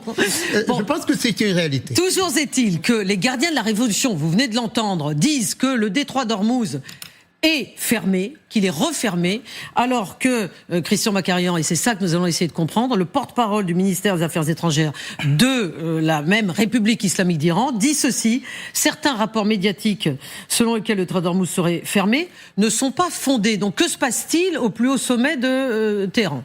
Alors, Monsieur Baraei. Oui. Esmaïl Baraei, c'est lui. Baraei, que vous venez de citer, est rattaché au camp de Monsieur Ghalibaf, c'est-à-dire... Oui, le président du Parlement. Voilà, et aussi du ministre des Affaires étrangères, Abbas Araghchi. Abbas Araghchi a accompli un pas qui n'intéresse pas du tout les Occidentaux, mais qui, à l'intérieur de l'Iran, a fait quand même... A choqué. Sursauter, oui. Surpris. Il a cessé de dire l'entité sioniste... pour la première fois il y a 2 jours, et il a dit Israël. Ah, il a prononcé le mot Israël. Ah, ça, c'est très intéressant. Ouais. Or, il y a donc une tectonique des plaques qui est en train d'évoluer à l'intérieur du régime. Personnellement, je crois que le régime des Mollahs est mort. Et qu'on assiste à autre chose. Une bataille rangée pour... rangée, feutrée. Cette dictature militaire qui maintenant a assez, pour schématiser, parce que je pense que c'est plus compliqué que ça, mais schématisons, à 2 branches, l'une conduite par le président du Parlement, Ghalibaf, et l'autre par les Pasdaran. Les gardiens de la Révolution. Voilà, les gardiens de la Révolution. Non mais là, concrètement sur Ormuz. Donc ils ne sont pas d'accord entre eux. Non. Les gardiens de la Révolution considèrent que la question du Liban, sur le Liban, Israël doit s'arrêter de bombarder. Il y a un flou sur le retrait, donc éventuellement si Israël s'arrêtait de bombarder et reculait un petit peu tout en restant présent vers le sud, à mon avis ça pourrait le faire. Mais pour l'instant on n'est pas du tout sur ça, puisque 4 soldats israéliens ont été tués il y a 1 jour, et que Israël a répliqué et promet encore de répliquer. Donc, si vous voulez, pour les gardiens de la Révolution, cet état de tension n'est pas conforme à l'article 1 du protocole d'accord qu'on a cité tout à l'heure avec vous, Anne, qui fait mention de l'intégrité et de la souveraineté du Liban. Voilà. Mais une autre partie du régime, exprimée par M. Baraei, le porte-parole du ministère des Affaires étrangères, considère qu'il faut passer l'éponge et continuer à avancer. Parce qu'il y a une démarche quand même globale, il faudra quand même qu'on arrive à en parler peut-être un peu ce soir, c'est que... Oui, on va en parler. Cette affaire... Quand on parlera d'Israël. Cette affaire est une très bonne affaire pour l'Iran. Et que les gens responsables en Iran n'ont absolument pas envie de voir capoter ce mémorandum... ou ce protocole d'accord. Alors, détroit ouvert ou fermé, en tout cas, il y a des nouvelles règles de passage avec cette nouvelle autorité du détroit, puisque Tous les navires qui transitent par Hormuz doivent maintenant s'enregistrer, obtenir un permis et une assurance 48 heures avant d'être autorisés à emprunter cette voie maritime. Ce qui fait dire à Anthony Blinken, qui est, je le rappelle, l'architecte de l'accord de 2015, il a été très prompt à réagir à cette signature du mémorandum. Voici ce qu'il dit. Vous pouvez le lire. La seule réussite, entre guillemets, du cessez-le-feu est la réouverture probable du détroit d'Ormuz. Il dit probable, hein, il est prudent, qui était ouvert avant le début de la guerre. Oui, mais le seul mot qui n'est pas prononcé, combien va coûter de passage à ces bateaux? Parce que personne ne parle de cette question du péage. Parce que les Iraniens... Oui, donc ce que je disais, c'est que pendant 60 jours, ça va être gratuit, ce passage. Mais après, et après 60 jours, les Iraniens disent, ça peut être payant. Après, ça peut être payant. Donc, il y a l'opération 60 jours au supermarché où vous avez 2+1. Voilà. Et faites une bonne affaire et après c'est fini. Après, ça se termine. Et on voit derrière tout ça aussi la guerre qui se profile au sein des instances de l'Iran pour l'avenir de l'Iran. Oui. C'est pas la première fois qu'on le dit sur ce plateau. Et on en a parlé déjà plusieurs fois sur ce plateau, et on voit très bien que les gardiens de la Révolution essayent aujourd'hui de resserrer les rangs et de renchérir dans cette affaire et de durcir et pour créer encore une fois le conflit. Et derrière tout ça, d'ailleurs, il y a une information qui est passée aujourd'hui qui m'a assez surprise, où les gardiens de la Révolution auraient créé des cellules clandestines qui seraient passées en Irak, et je sais, Sophia, que vous y étiez il y a quelques jours, justement pour mener des opérations de drones par rapport aux pays du Golfe où il y aurait des bases américaines. Et donc, on voit très bien que les gardiens de la Révolution jouent un double jeu. La question que je me pose, parce qu'il faut comprendre aussi que les Iraniens sont quand même les rois de la négociation, et est-ce que dans le fond, c'est pas quelque chose qui est, je dirais, préparé à l'avance entre les gardiens de la Révolution et les autres, justement, pour continuer cette négociation et continuer à tirer le plus longtemps possible. Et les autres, c'est-à-dire le Galibaf, d'accord, ok. Exactement. Donc ça serait une stratégie de leur part. Une stratégie, à mon avis, je ne le pense pas. À mon avis, parce qu'on voit qu'il y a une dissension depuis le début. Vous posez la question. Les deux, et je pense qu'il y a une volonté des gardiens de la Révolution d'aller jusqu'au bout de ce conflit et durcir le conflit. Ce qui est le signal du démontage du système de pouvoir tel qu'il était auparavant, qui était tenu par le guide suprême. D'où la question du Liban qui a été imposée par les gardiens de la Révolution. On va y venir. Restons sur les questions d'argent, parce qu'une chose est sûre avec cet accord, en tout cas ce mémorandum, l'industrie pétrolière de Téhéran va aller mieux et pourrait même générer, tenez-vous bien, 60 milliards de dollars de revenus par an. Justement, grâce à ces passages de bateaux, grâce à ces exportations qui reprennent déjà 8 milliards de recettes dès les 2 premiers mois. 60 jours, ça fait 2 mois. Écoutons ce qu'a dit Donald Trump à propos toujours de cet accord au podcast du magazine américain Axios hier.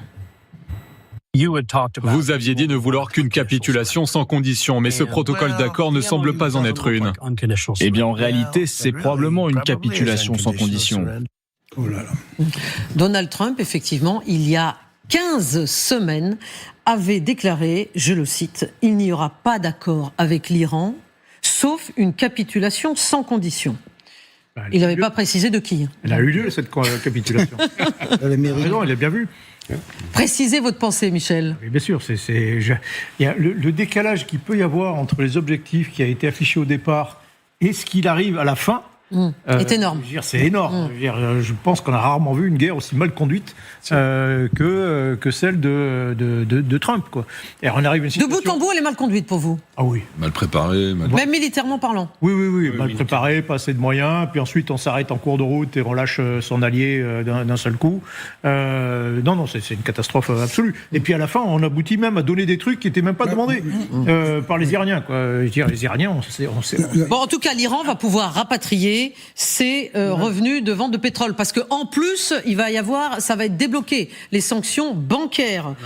Il y a la levée des sanctions qui va faire beaucoup d'argent. Oui. Il y a le fonds mystérieux et potentiellement de reconstruction, même si c'est pas tout à fait ça. De 300 milliards, dans lequel c'est cousu d'avance. Oui. Ce sont les pays arabes, du Golfe. les pays arabes victimes de l'Iran qui vont abonder au fond pour l'Iran. Alors là, pour celles et ceux qui nous écoutent, je précise, il s'agit du point 6 de ce mémorandum, 300 milliards de dollars. La somme est inscrite.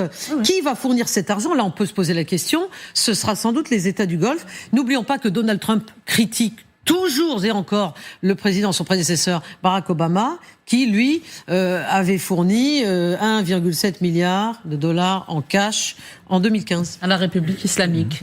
Et là, ce qui va se passer, c'est qu'il va y avoir plusieurs sources, c'est-à-dire d'une part ce sort de plan Marshall à 300 milliards de dollars qui va être financé par les victimes de cette guerre, sûrement, que sont les États arabes. Il va y avoir. Mais pourquoi ils vont financer? Pourquoi ils le font? Pourquoi ils vont accepter? C'est ce qu'on appelle le cash for calm. On achète le calme. Ils achètent la paix, la tranquillité. Oui, mais sauf que... Attendez, pas tout le monde en même temps. Christian, puis non. Alors, allez-y, Alexandre. Sauf que il achète la paix, peut-être d'ailleurs, mais sur le dos de qui? Du peuple iranien. Mais ça, on en est. Ça, c'est-à-dire, non, mais il faut pas oublier quand même les objectifs initiaux de cette guerre, parmi lesquels il y avait quand même un changement de régime, et c'est-à-dire soulager la population qui souffre énormément. Et on ne parle plus d'ailleurs de la souffrance, on parle d'argent.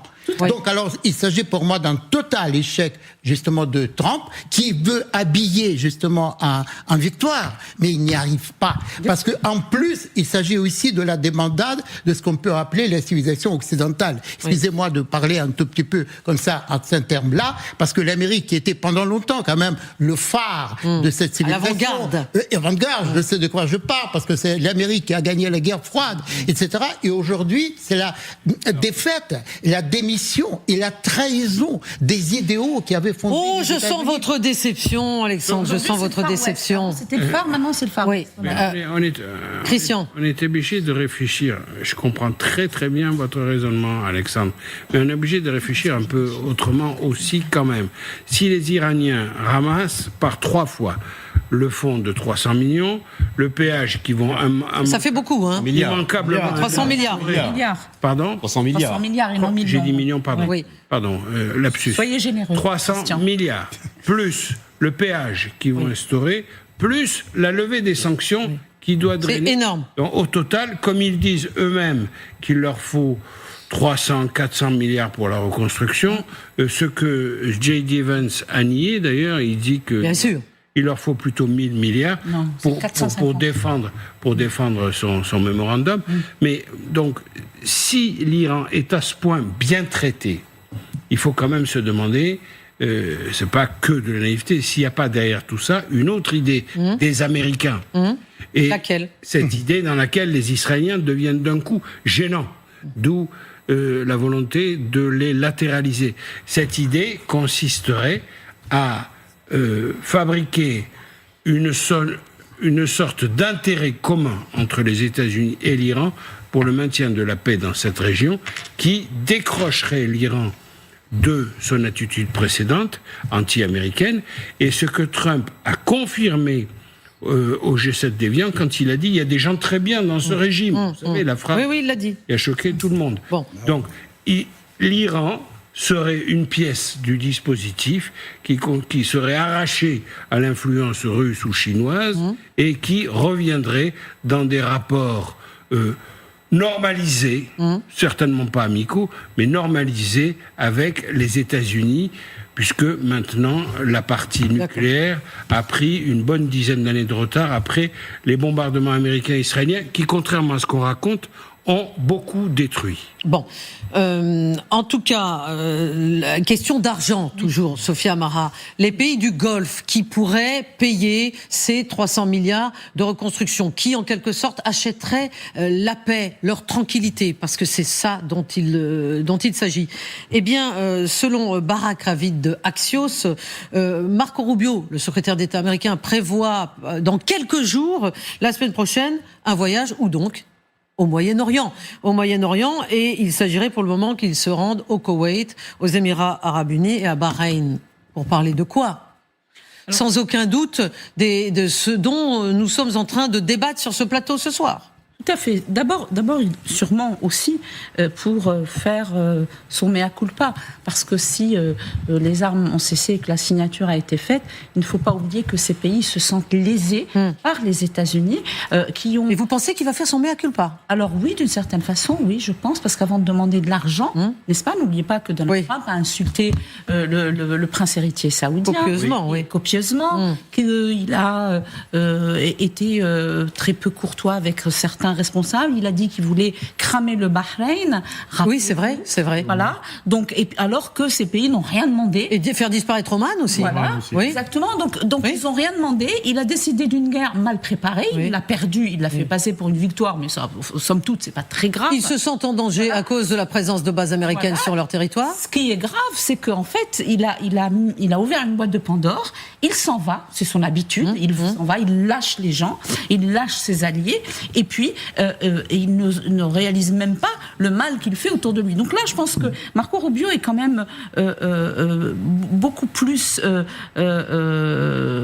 diplomate, beaucoup plus responsable et beaucoup plus au fait des méthodes de négociation ou de discussion au niveau des relations internationales. Donc je pense qu'il va y aller peut-être pour faire quelques courbettes, mais évidemment, comme vous le disiez, Anne, pour parler argent et voir à quel point ces États du Golfe étaient prêts à participer à ce fonds qui devrait regrouper 300 milliards de dollars. Et moi, je ne pense pas que c'est un plan pour la paix, parce que de paix entre l'Iran et les pays du Golfe, il n'y en aura pas. La haine est viscérale, elle l'est plus que jamais, mais simplement pour avoir le calme et la stabilité.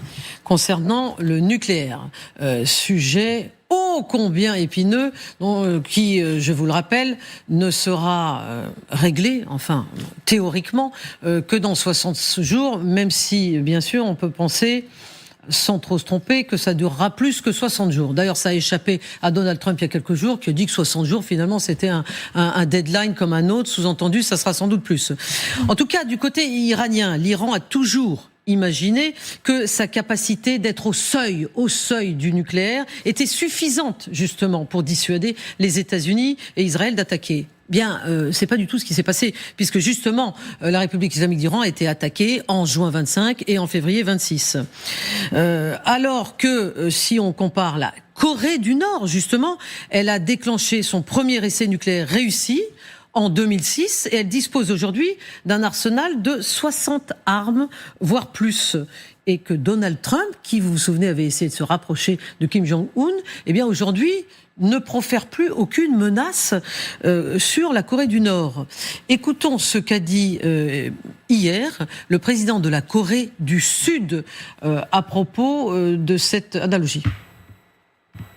Le président Trump a dit qu'il était regrettable que nous n'ayons pas pris de mesures concrètes plus tôt, avant que la Corée du Nord ne dispose d'un nucléaire. C'est ce qu'il a dit. Et je suis d'accord avec lui, mais j'ai indiqué que nous ne devrions pas aborder la question nucléaire nord-coréenne de la même manière que nous traitons les autres pays en ce moment. Et sur ce point, il est d'accord. Michel Goya, donc là, effectivement, est-ce que l'Iran va suivre ce modèle ? Est-ce que finalement, ça va pas avoir l'effet inverse ? C'est-à-dire que les Iraniens vont se dire, mais du coup, pour être tranquille, il faut qu'on fasse plutôt comme les Coréens. Oui, non, mais si vous voulez, si tu veux la paix, c'est pas prépare l'arme nucléaire, mais dispose de l'arme nucléaire. Et effectivement, oui, d'un seul coup, c'est évidemment beaucoup plus dissuasif que de se préparer. Là. Voilà. Au contraire, c'est ça. En fait, c'est une connerie. Je pense que les Iraniens voulaient se préparer, mais en fait, ça leur a pas réussi. Au contraire, c'est extraordinairement stressant. C'est-à-dire, vous avez un pays a priori hostile qui vous dit je suis juste sur le seuil de l'arme nucléaire et je veux juste rester être capable en quelques mois de développer une arme nucléaire si je le veux, ben en fait c'est extraordinairement stressant. Donc vous n'avez qu'une envie, c'est de frapper et de détruire avant qu'ils justement ils franchissent le seuil, parce qu'après ce sera trop tard. Donc c'est pas forcément une stratégie très dissuasive. Et d'ailleurs on le voit bien, ça n'a tellement pas dissuadé que l'Iran a été attaqué et a frappé. Maintenant ce qui est intéressant, c'est la Corée du Sud. Oui. La Corée du Sud, ils disent attendez, La fiabilité, protection américaine. Pas génial. Oui. Bof, moyen. Pas génial. Nous, Coréens, on a parfaitement les moyens de disposer de sa propre arme nucléaire. Et donc, si on veut vraiment un dissuasif, au moins vis-à-vis de notre voisin du Nord, c'est un débat qui a en cours en Corée du Sud. Peut-être qu'il faut y réfléchir de la même façon qu'à Taïwan aussi. À Taïwan, alors c'est un vieux débat à Taïwan, où on se dit finalement, pourquoi pas. Alors ça signifierait sortir du TNP, du traité de non-prolifération, en fait faire exploser le traité de non-prolifération, qui est pour l'instant, qui est un peu la dernière vache sacrée des traités internationaux, mais qui quand même connaît un certain nombre de fissures. Alors sur le programme nucléaire iranien, on sait que Donald Trump a, je ne sais combien de fois, prétendu qu'il avait été éradiqué. Donc aujourd'hui, Donald Trump est assez vexé quand on ne pense pas comme lui, surtout quand on ne dit pas comme lui, quand on ne s'exprime pas comme lui. Donc Donald Trump s'est exprimé pour dire ceci: tout le monde doit dire ce putain de mot anéanti. Tout le monde doit juste répéter ce que je dis. Anéanti. La méthode Coué, chez Donald Trump. Ceci dit, ça marche pas trop mal, puisque quelques heures plus tard, on a entendu J.D. Vance, son vice-président, prononcer ces mots. Le programme nucléaire iranien est complètement anéanti.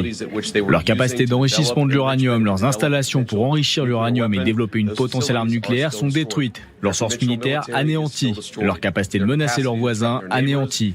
Et désormais, ils montrent l'envie de se conformer aux prochaines étapes de l'accord proposé par le président Trump. Bon, visiblement, Stéphane Goldin, il faut que tout le monde parle d'une même voix.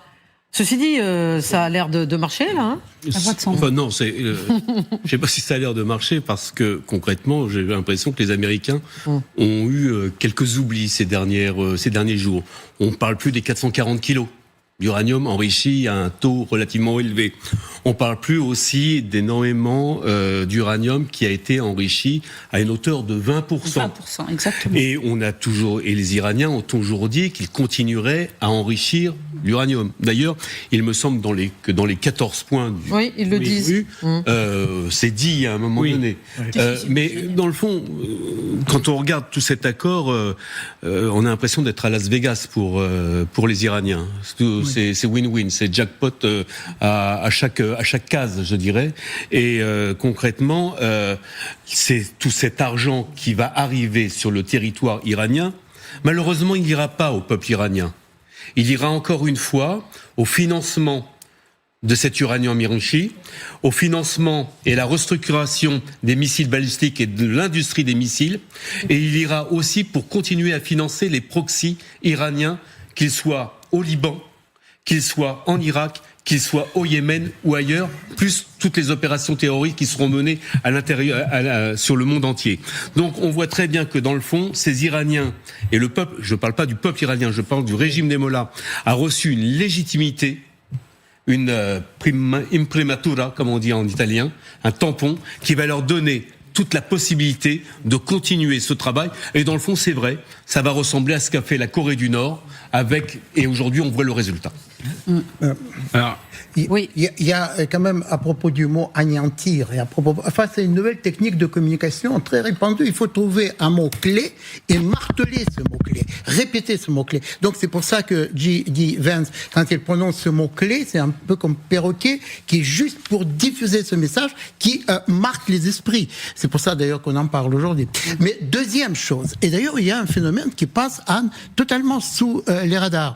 Je voudrais bien parler de la Russie encore dans ce contexte, parce qu'on oublie qu'il y a une station nucléaire russe à Boucher, qui se trouve en Iran. Et donc aujourd'hui, en Russie, il y a un vrai débat à propos de ils se sentent concernés. Justement, ils se sentent concernés. Et la stratégie de Trump risque de remettre en selle la Russie à la matière. C'est-à-dire, la Russie pourrait revenir en quelque sorte sur l'arène internationale avec cette imprimatura que vous avez évoquée, tout simplement en disant, mais nous ne pouvons quand même s'occuper de cette affaire-là. C'est-à-dire dilution, enrichissement, etc. Mais la question que je voudrais poser quand même de façon plus générale, est-ce qu'on peut faire confiance aux dictatures et aux dictateurs? Donc il n'y a aucun crédit finalement. Le protocole comporte le mot melting down, c'est-à-dire la dilution. La dilution, comme on le sait tous, sans être ingénieur nucléaire, est réversible. Je peux désenrichir et je peux réenrichir ce que j'ai désenrichi. Donc, ça, c'est clair. Mais il y a un autre scénario. J'ai écouté, Stéphane, ce que vous avez dit, et c'est quand même de loin le plus probable, c'est sûr. Mais il y a quand même une autre possibilité. Et si le régime avait muté ? Et si des gens autour de Ralibov et d'autres cercles imaginaient que justement, avec autant d'argent, il faille relancer le régime en se lançant dans une action sociale, économique surtout, pour donner un autre tournant au régime sans renoncer au nucléaire pour autant, parce que ça, je ne crois pas qu'ils y renonceront, mais essayer d'avoir un mode de coexistence plus pacifique et notamment d'avoir une attitude beaucoup moins virulente à l'égard ou à l'endroit d'Israël. Ça, c'est un scénario qui peut exister. Dans ce cas, pourquoi l'Iran continue de refuser l'accès à l'IAEA sur son territoire ? Alors, normalement, l'AIEA est dans le mémorandum. Mais pour le moment, la semaine dernière encore, voilà. Oui, enfin. Dans le mémorandum, il y a le contrôle de l'AIEA qui est prévu. Passons justement à Israël, puisque cette nuit, de nouvelles frappes israéliennes dans le sud du Liban ont fait 47 morts et près d'une centaine de blessés. De son côté, Israël a annoncé aujourd'hui la mort de 4 de ses soldats au sud du Liban, dont un haut gradé. Et surtout, aujourd'hui, à 16h, est entré en vigueur un cessez-le-feu entre Israël et le Hezbollah. Alors ce cessez-le-feu, c'est tout de même le 5e depuis le mois d'avril. Il a été négocié via le Qatar. Arthur Saradin, vous êtes à Beyrouth, au Liban.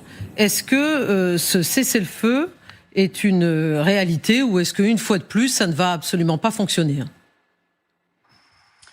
Alors j'allais dire oui et non. J'étais aujourd'hui moi dans la région de Nabatiyeh au sud du Liban et c'est vrai que toute la journée avant cette déclaration de cessez-le-feu, ça a été un chaos comparable aux plus grosses journées de la guerre de ces dernières semaines, avec toutes les 5 minutes d'immenses bombardements au cœur de la ville, dans les villages alentours, sur les collines voisines. C'était très impressionnant avec la sécurité, la défense civile qui était dépêchée partout.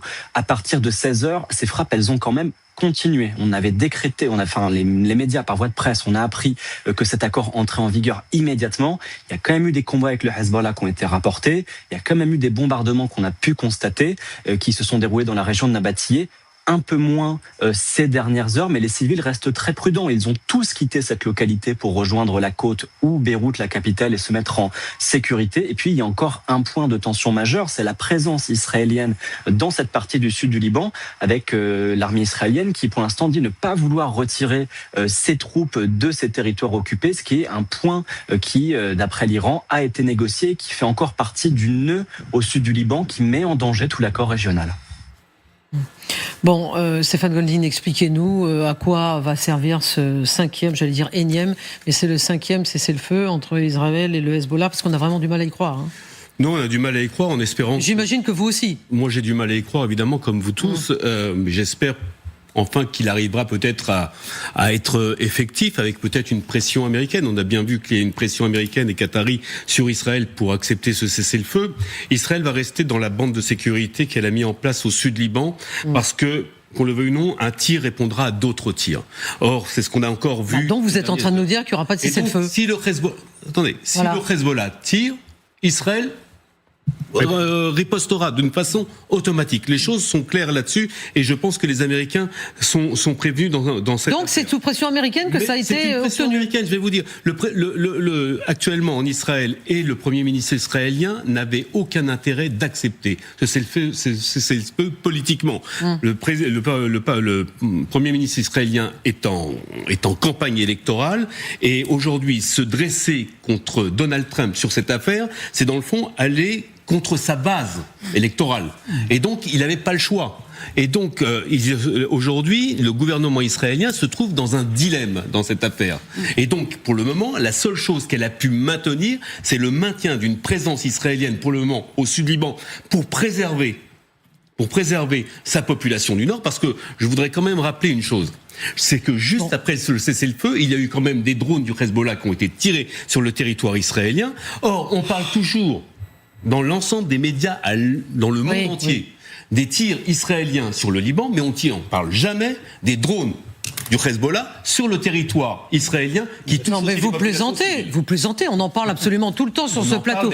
Non, franchement, on en parle. Si, on en parle absolument. On en parle sur LCI, justement, pour raconter ce drame sans fin entre Israël et le Liban. Alors, j'ajouterais alors là, vous allez réagir, vous, Stéphane Goldin, mais les autres personnes aussi sur ce plateau. Le tweet du ministre Ben Gvir du gouvernement, oui voilà, je vois bien la tête que vous faites. Attention, parce que le ministre israélien de la Sécurité nationale, voici ce qu'il a écrit, ce qu'il a posté tout à l'heure. Pour chaque larme d'une mère israélienne, 1000 mères libanaises doivent pleurer. Le Liban tout entier doit brûler. Et j'ajouterais, avant de vous faire réagir, Sophia Amara, un poste d'un autre ministre d'extrême droite dans le gouvernement Netanyahou d'Israël, aujourd'hui, Bezalel Smotrich, qui a dit ceci, le ministre des Finances israélien: il faut faire parler le feu, ouvrir les portes de l'enfer. C'était pour ajouter à ce que venait de dire le ministre Ben Gvir. Oui, la réaction de ces deux ministres suprémacistes, elle vient suite à la mort de 4 militaires. Voilà, israéliens dans une confrontation avec le Hezbollah. Donc, on ne s'attend à rien de moins de leur part. C'est des deux ministres qui ont tenu à plusieurs reprises des propos évidemment outranciers, racistes, et qui ont été critiqués d'ailleurs en Europe. Ils sont désormais, pour certains, enfin pour l'un d'eux en tout cas, quasiment bannis. Ce que je veux dire ici, c'est que le problème, il dépasse les déclarations de ces deux hommes. Il pose problème. C'est que vous avez en Iran un pouvoir des mollahs qui a imposé à l'Amérique de faire en sorte que, ça se calme sur le front libanais pour que la paix soit sanctuarisée au Moyen-Orient. Donc, ils se tirent un peu une balle, les Américains, en signant ça. Parce qu'est-ce qu'ils peuvent tenir, les Israéliens ? Non, ils peuvent pas les tenir. Et dans le même temps, vous avez les Iraniens qui ont imposé ça, mais qui, dans le même temps, via leur proxy libanais, tirent sur les Israéliens. Parce que vous avez raison, Stéphane, il y a des tirs, mais ce qu'il faut aussi dire, c'est que Israël ne veut pas se retirer du Sud-Liban, donc renforce la légitimité, entre guillemets, légitimité du Hezbollah, et elle reste sur un territoire libanais. Or, qui dit occupation, dit résistance à cette occupation, même quand il s'agit d'une milice qui est un proxy de l'Iran et qui est responsable des pires exactions. Oui. Alors, les rapports entre Israël et les États-Unis sont devenus de plus en plus compliqués. On va essayer d'en débattre sur ce plateau, mais écoutons d'abord ce qu'on a dit hier, le J.D. Vance, le vice-président américain, dans la salle de presse de la Maison-Blanche. Il y a des personnes au sein du cabinet de Bibi qui se permettent de critiquer l'accord avec l'Iran et parfois même d'attaquer personnellement le président des États-Unis. À ces personnes, j'adresse 2 messages. Le premier, Donald J. Trump est à l'heure actuelle et dans le monde entier le seul chef d'État qui éprouve de la sympathie à l'égard de la nation israélienne. Le deuxième point, c'est qu'au cours des 3 derniers mois, 2 tiers des défenses qui ont protégé votre territoire ont été construits par des mains américaines et payées par le contribuable américain. Bon, Christian Macarian, on voit bien là que le vice-président des États-Unis émet des doutes sur cette stratégie, en tout cas ces mots du Premier ministre Benjamin Netanyahou fort récemment, qui critique, désavoue pratiquement un allié. Donc il dit c'est pas une bonne stratégie d'attaquer finalement, verbalement, le seul allié qui vous reste. Oui, mais c'est une charge sans précédent. Oui. Sans précédent. Absolument. Dites-nous en quoi. De la part des États-Unis et du vice-président des États-Unis. Parce que ça consiste à reprendre le langage précis, exact des ennemis d'Israël en tant qu'État. À savoir, sans l'aide de l'Amérique, sans l'argent de l'Amérique, sans l'armement de l'Amérique, sans la sueur au front des contribuables américains, c'est ce qu'il... Vous n'êtes rien. Vous n'arriverez à rien. Israël n'existerait plus. Et là, c'est complètement inédit. C'est du jamais entendu à ce stade-là de l'État qu'on appelle les États-Unis d'Amérique. Et je pense qu'il y a quand même quelque chose derrière qui est éminemment lié à la politique intérieure, c'est évident. J.D. Vance se lance lui-même dans la campagne présidentielle avec beaucoup d'anticipation et il a décidé de rejoindre le bord républicain qui commence à avoir de très sérieux doutes sur Israël et sur le lien qui unit Israël et les États-Unis. À mon avis, ça ne changera pas pour autant la ligne générale des États-Unis, je ne le crois pas, mais on ne peut qu'être très surpris par la virulence de la charge et le langage choisi par J.D. Vance. Alors, vous allez être encore plus surpris, ou peut-être ne le serez-vous pas, surtout si vous écoutez attentivement LCI, par ce son que je vais partager avec vous maintenant, qui sont les paroles de Donald Trump. Donald Trump, tout à l'heure, il y a quelques instants, qui, comme on l'a dit tout à l'heure, descendait de cet avion, son nouvel avion Air Force One qu'il avait été visité. Il est arrivé devant un pupitre, et il a parlé de plusieurs thèmes. Et il a, en quelque sorte, désavoué son vice-président et cette virulence de J.D. Vance qui a été notée par Christian Macarian pour dire autre chose à propos du Premier ministre israélien. Nous nous sommes bien battus avec les Israéliens et nous avons de bonnes relations avec eux, des relations formidables même. Leur Premier ministre Bibi Netanyahou est un guerrier et il est de notoriété publique qu'Israël devrait lui donner plus de crédit parce qu'il le mérite. Et nous avons de très bonnes relations avec lui, avec tous les Israéliens. Bon, de quoi s'agit-il là? C'est un revirement de Donald Trump, c'est le chaud et le froid. Quelle est la réalité? Comment vous, Stéphane Goldin, vous percevez cette relation pour le moins complexe aujourd'hui et au bord du gouffre, je dirais, entre Benjamin Netanyahou et les États-Unis d'Amérique? C'est un revirement de situation sans l'être, parce qu'on a vu déjà Donald Trump souffler le chaud et le froid. Il faut savoir que dans les relations entre les États-Unis et Israël, c'est pas la première fois qu'il y a ce chaud et ce froid. Ça date, je dirais, dès 1956, au moment de l'opération Suez, qui a continué au fil des temps. Donc c'est comme un vieux couple avec, à un moment donné, des tensions dans ce couple-là. Ce coup-là, c'est vrai que ces tensions sont beaucoup plus rudes. Et derrière tout ça, il y a aussi la question